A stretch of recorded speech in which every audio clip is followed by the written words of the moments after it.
I want to be a doctor in the future. I have a big enthusiasm, and one of my hopes is to improve my country, help the nation of my country. د ما نوم محمد شاکر ده، ولادیت مې د زیت الله ده او د اووم صنف متعلم یم او زه د کلي د علم عمومي اول نمره یم.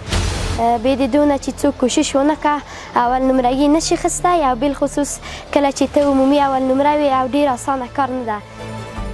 کله چې سړی زیار وباسي او کامیابه شي هغه ډېر ښه حس لري. یعنې کله چې په تالار کې موږ نمرات اعلانېده، درجې مې اعلانېدلې، مدیر صاحب اعلان وکړله چې زه عمومي اول نمره یم او هغه داسې ځانګړی احساس و او داسې خوند و چې په ژوند کې مې نه وه تجربه کړی.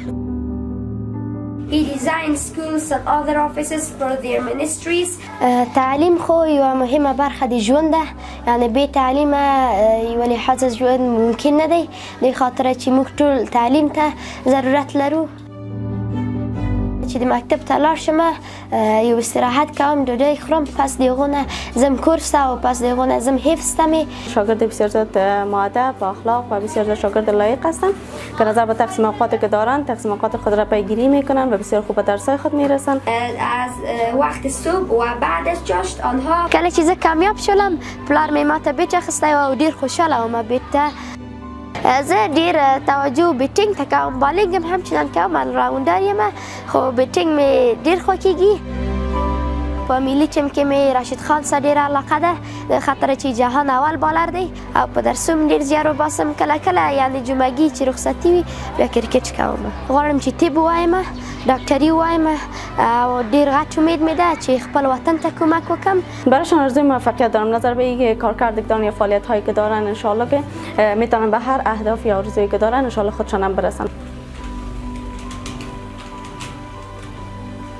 کامپیوتر یکی از مثالهای تکنولوژی پیشرفته است.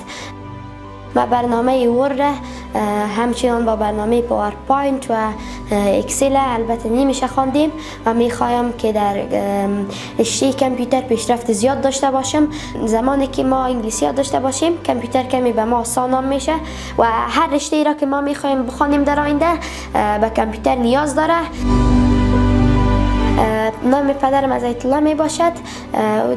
ما در وطن خود زمین داریم، آنجا کار میکند، زیادتر وقت اونجا است، اما اینجا می آید و همیشه وقتی که وقت اضافی داشته باشم مرا به درس تشویق میکنه و سپورت میکنه. زه ډیر راضی یم او د ما د موفقیت کلیم د ما پلار ده.